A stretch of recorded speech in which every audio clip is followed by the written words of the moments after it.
itu bisa dilakukan pengukuran dengan cara bisa bolak-balik ya. Tidak mesti. Bismillahirrahmanirrahim. Assalamualaikum warahmatullahi wabarakatuh. Semangat pagi. Pada hari ini izinkan saya menyampaikan dengan materi tentunya yang sudah berada di slide saya ini, yaitu mengenai multitester, yang tentunya dalam tema ini kita akan mengangkat bagaimana cara melakukan pengukuran pada voltmeter,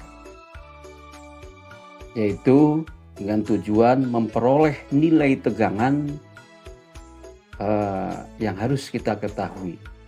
Sudah barang tentu ini penting untuk bagaimana melihat tegangan yang tersedia dari sumber tegangan supaya dapat dipakai di peralatan atau komponen baik di rumah, industri maupun di kapal.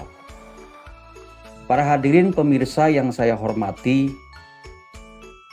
sudah barang tentu saya akan memulainya dari alat ukur ini, yaitu dari selektor ya.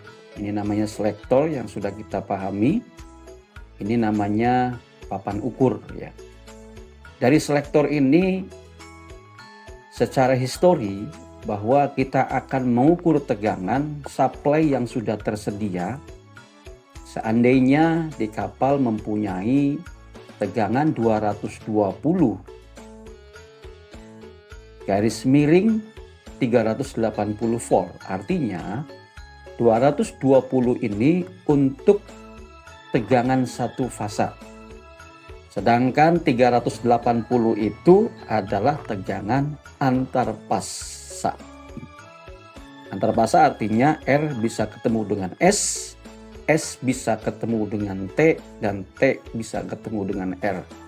Sedangkan 220 untuk satu fasa itu bisa ketemu dengan salah satunya.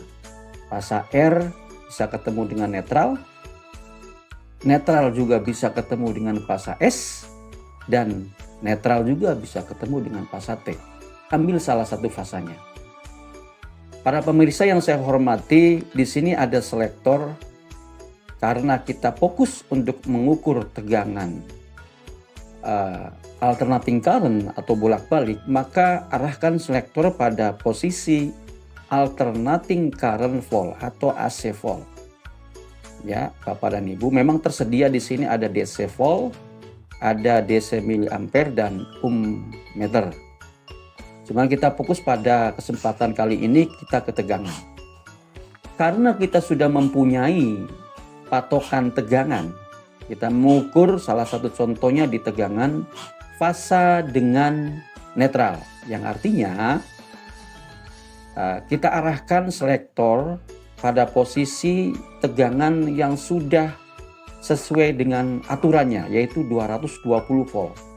Maka bisa kita arahkan selektor pada posisi skala 250. Kalau 50 seperti apa? Maka jarumnya akan tidak terbaca. Akan tidak terbaca karena jarum ini menghendaki besaran 250 sehingga bergetar di ujung sini ya.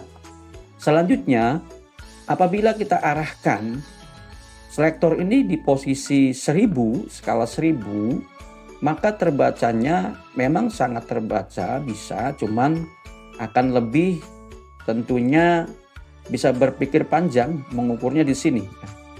Coba kita sesuaikan yang lebih mendekati saja.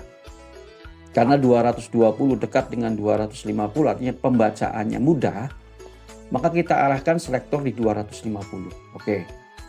Setelah selektor diarahkan di 250, maka kabel probe atau kabel yang bisa menghubungkan ke fasa dengan 0 itu bisa dilakukan pengukuran dengan cara bisa bolak-balik ya. Tidak mesti dia tidak berpolaritas, tapi fasa dengan 0 saja. Kabel tersebut bisa bolak-balik karena di situ kabel ada warna, kabel probe-nya itu warna merah dan warna hitam, jadi bisa bolak-balik. Nah, maka apabila dalam satu kesempatan pengukuran terjadi jarum terukur, pengukuran dilakukan pada sisi yang berbeda, artinya kasus yang berbeda, dan terjadi pengukuran jarum seperti ini, maka kita lihat nilai dari papan ukur. Ini kita lihat, ini antara kita bacanya ini karena selektor 250, kita 250 ya ujungnya di sini, maka kita membacanya mundurnya 200, 150, 150 yang kita baca ya, area sini, papan ukur area sini. Sedangkan jarum menunjukkan di posisi antara 150 dan 200. Antara 150 dan 200 ini ya, kita mempunyai nilai selisih 50. Jadi skala dari 150 ke 200 kita mempunyai nilai 50 volt. Artinya kalau kita bagi dengan skala ini, skala yang tertera di papan ukur, ini jumlahnya ada 10 ya. 1, 2, 3, 4, 5, 6, 7, 8, 9, 10. Yang artinya kalau selisih tadi 50 dibagi dengan 10, maka satu skalanya ini, satu strip ini mempunyai nilai 5 volt.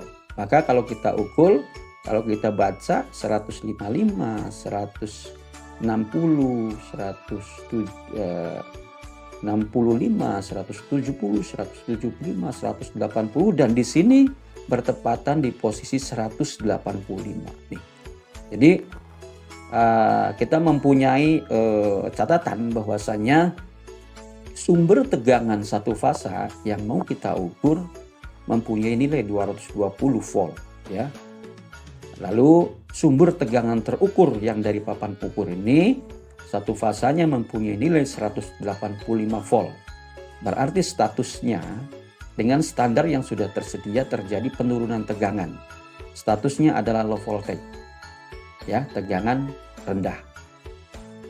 Kenapa terjadi tegangan rendah? Mungkin saja terjadi klem yang kurang kencang pada kabel-kabel, atau terjadi pemakaian yang tentunya beban berlebih dan seterusnya. Ya, mungkin saja di situ, atau terjadi sesaat ketika mungkin ada pemakaian yang sesaat, pengelasan dan seterusnya, itu bisa low voltage ya. Pertepatan kita mengukur seandainya terjadi low voltage ya. Lain kasusnya, lain permasalahannya ketika kita posisinya di posisi yang sekarang. Di posisi sekarang ini jarum menunjukkan di antara 200 sampai 250 ya. Sedangkan tadi kita skalanya per stripnya ini 5, maka kita ukur 205, 10, 15, 20. Ini tepat. Jadi kita mempunyai sumber tegangan ya 220 dengan alat ukur juga tegangan terukur 220. Maka di ini dinyatakan statusnya normal voltage atau tegangan normal. Ya, itu. Nah, sekali lagi saya tekankan bahwa pembacaan tegangan ini sesuai dengan selektornya, sekali lagi 250, maka pembacanya di 250 ya, 200, 150 ya. Per stripnya, karena kita pertimbangannya adalah nilai dari awal sampai akhir di sini 50 volt, maka dibagi dengan 10 strip, 10 skala, sehingga menghasilkan satu stripnya, satu skalanya itu sebesar 5 volt. Baik, para pemirsa, berikutnya yaitu tadi kasus berikutnya yaitu alat ukur yang terukur dengan, kalau skala ini besarannya 5, 10, 15, 20, 25. Maka terjadi alat ukur, kemungkinan ada posisi di 225. Ya, sumber tegangan kita acuannya 220, terukur 225. Ini terjadi high voltage, tegangan tinggi.